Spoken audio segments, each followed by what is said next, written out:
गुस्से में यमन की फौज।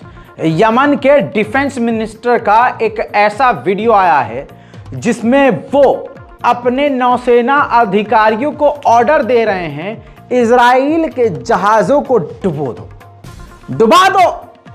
समुद्र में इजराइल के जहां भी जहाज नजर आए मारकर डुबा दो। दोस्तों, इसके बाद आप समझ सकते हैं कि यमन और इजराइल का टकराव कितने बड़े लेवल का होने वाला है। देखिए ये वीडियो। सफीना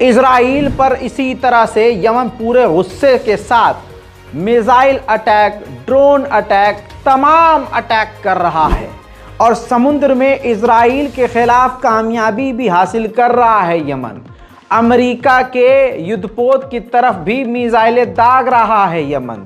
तो आखिरकार अब अमेरिका ने कहा कि हमें पूरा यकीन है कि ईरान यमन के लड़ाकों की मदद कर रहा है इजराइल पर मिसाइल अटैक करवाने के लिए।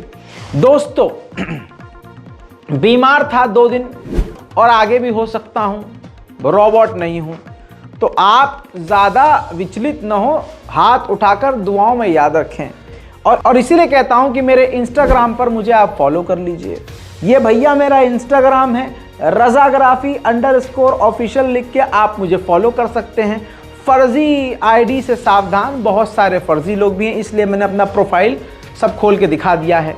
इसी तरह से ये स्नैपचैट आईडी है, हालांकि स्नैपचैट पर कोई चाटीपंती हमको करना आता नहीं है, फिर भी यहाँ पर अपडेट में दोनों जगह देता रहता हूँ।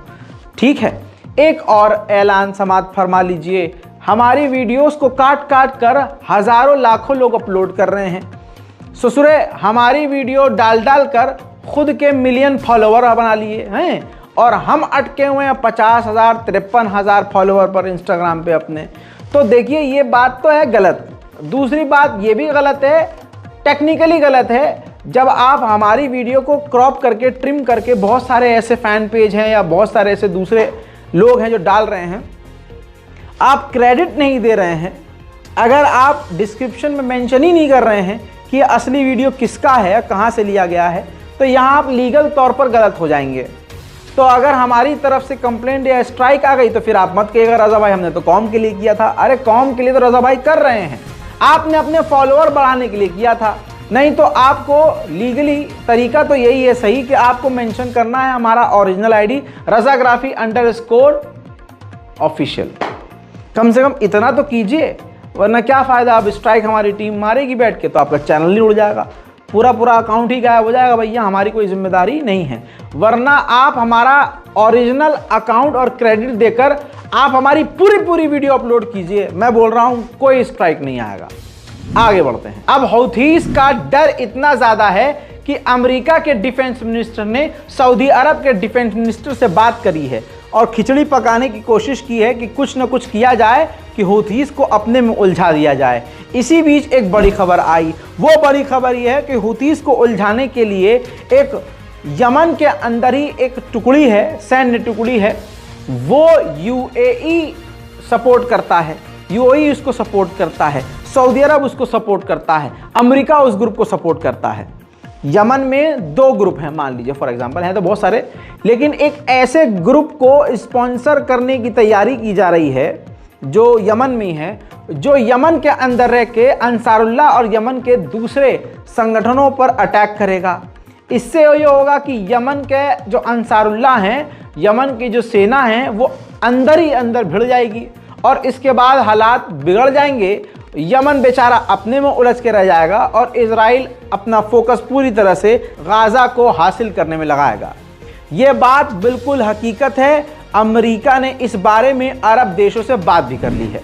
अब यमन के जो लड़ाके हैं जिन्होंने इजराइल के शिप को पूरी तरह से किडनैप कर लिया है और अपने लिए आगे रखा है, आपको बता दूं वो टूरिस्ट स्पॉट बन गया है, लोगों के लिए खोल दिया है। लोग आ रहे हैं, फोटो ले रहे हैं, उस पर घूम रहे हैं, है ना कमाल।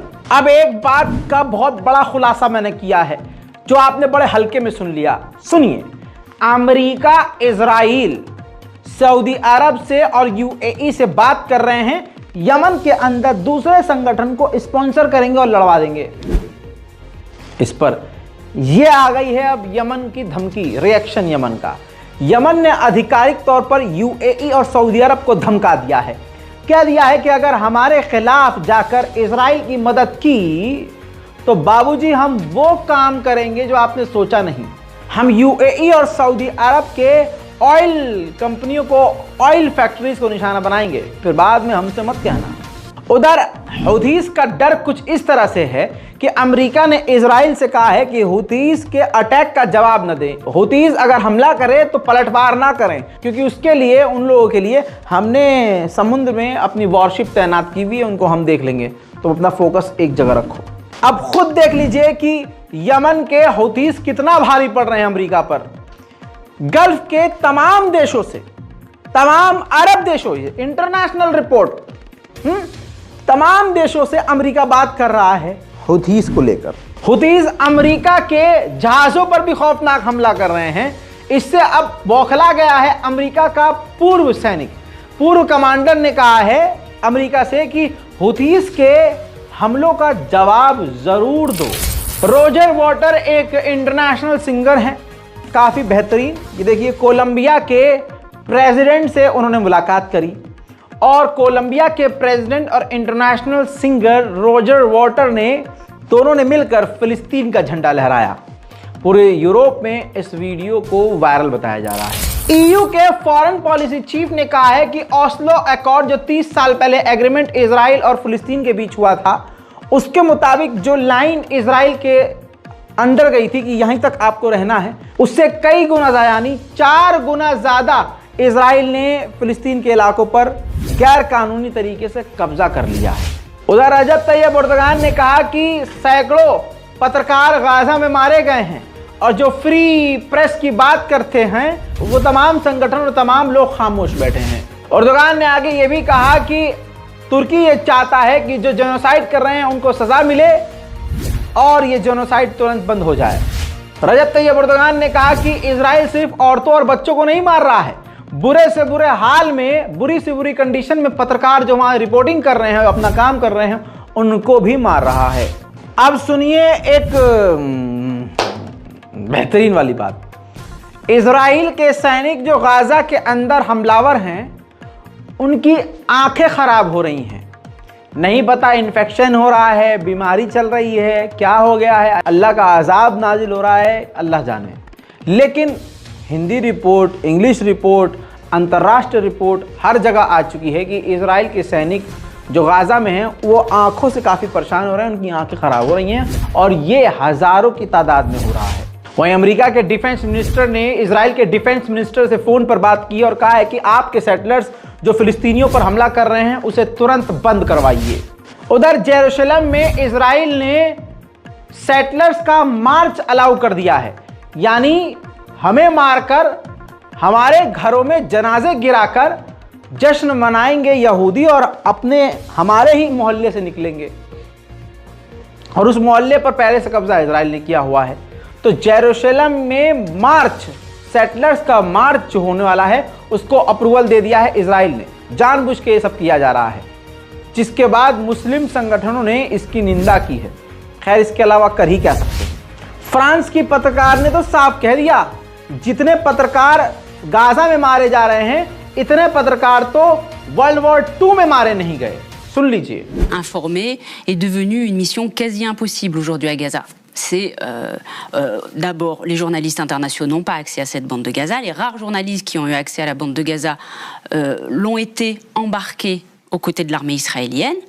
Donc aucun journaliste international aujourd'hui ne peut faire du journalisme librement, puisque j'insiste sur ce mot librement. Être embarqué aux côtés de l'armée israélienne, ce n'est pas faire du journalisme librement, c'est être sous un contrôle étroit.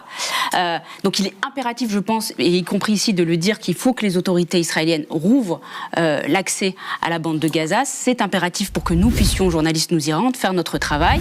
Et ये बात मैं पहले बता चुका था, लेकिन अब proof मौजूद है। ये देखिए, गाजा के अंदर जो हिस्टोरिकल प्लेसेस हैं, इजराइल उस पर हमला कर रहा है, पुरानी से पुरानी हेरिटेज और मस्जिदों को निशाना बनाकर मिटा रहा है। फिलहाल की इस रिपोर्ट में इतना ही, अभी आगे बहुत कुछ है। रिपोर्ट को शेयर करना मत भूलिएगा, चैनल को सब्सक्राइब कीजिए और दूसरों से भी सब्सक्राइब करवाइए। मैं हूं रजा और आप देख रहे थे रजाग्राफी। जय हिंद।